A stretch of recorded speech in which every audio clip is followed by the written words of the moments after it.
നിങ്ങൾക്ക് അനുയോജ്യമായ exclusive design കണ്ടെത്താൻ ഞങ്ങളുടെ ജ്വല്ലറി കൺസൾട്ടന്റിനെ വിളിക്കൂ. Premdeep jewels, the biggest boutique jewellery in Palakkad.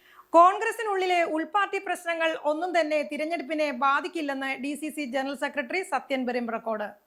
ഇടതുപക്ഷ നിലപാടുകളിൽ മടുത്ത CPM വിട്ടുവരുന്നവരെ മുൻനിർത്തിക്കൊണ്ട് തിരഞ്ഞെടുപ്പിനെ നേരിടുകയാണ് ഇക്കുറി UDF ചെയ്യുന്നതെന്നും അതിന്റെ ഭാഗമായാണ് ഒറ്റപ്പാലത്തടക്കം CPM വിട്ടുവന്നവരെ പിന്തുണയ്ക്കുന്നതെന്നും DCC ജനറൽ സെക്രട്ടറി സത്യൻ പെരുമ്പ്രക്കോട്.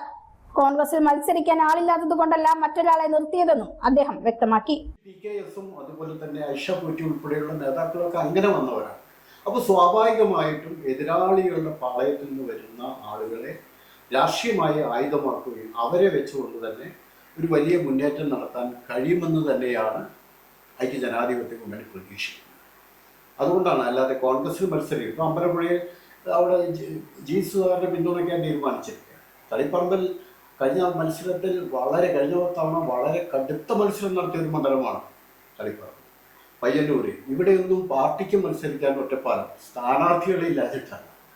ഒട്ടനവധി സ്ഥാനാർത്ഥികൾ ഉണ്ടായിട്ടും രാഷ്ട്രീയമായിട്ട് CPM-നെ തകർക്കാൻ ഇടതുപക്ഷ മുന്നണിയെ പരാജയപ്പെടുത്താൻ വലിയ രീതിയിലുള്ള ഒരു ലക്ഷ്യം വെച്ചുകൊണ്ട് തന്നെയാണ് ഐക്യജനാധിപത്യ മുന്നണി ഈ തെരഞ്ഞെടുപ്പിൽ ഇങ്ങനെ ഒരു നയം ഒറ്റപ്പാലത്ത് ഉൾപ്പെടെ സ്വീകരിച്ചത്.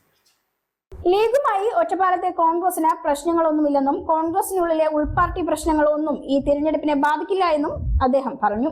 ഇപ്പോൾ പോകുന്ന രീതിയിൽ ഈ തെരഞ്ഞെടുപ്പുമായി ഐക്യജനാധിപത്യം, ഇവിടെ കോൺഗ്രസ് ലീഗ് എന്നതിലുപരി ഈ തെരഞ്ഞെടുപ്പ് നേരിടുന്നത് ഐക്യജനാധിപത്യമാണ്. ഐക്യജനാധിപത്യ മുന്നണിയിൽ യാതൊരു അഭിപ്രായ വ്യത്യാസങ്ങളുമില്ല. കൂടുതൽ ഐക്യത്തോടും കെട്ടുറപ്പോടും കൂടി PKS-നെ വിജയിപ്പിക്കാൻ വേണ്ട വലിയ രീതിയിലുള്ള പ്രവർത്തനങ്ങളുമായി ഐക്യജനാധിപത്യ മുന്നണി മുന്നോട്ട് പോവുകയാണ്. അതിലെ മറ്റ് തർക്കങ്ങൾക്കോ മറ്റ് ആഭ്യന്തര പ്രശ്നങ്ങൾക്കോ ഒന്നും യാതൊരു പ്രസക്തിയും ഈ ഇലക്ഷൻ രംഗത്ത് ഈ സമയത്ത് ഇല്ല.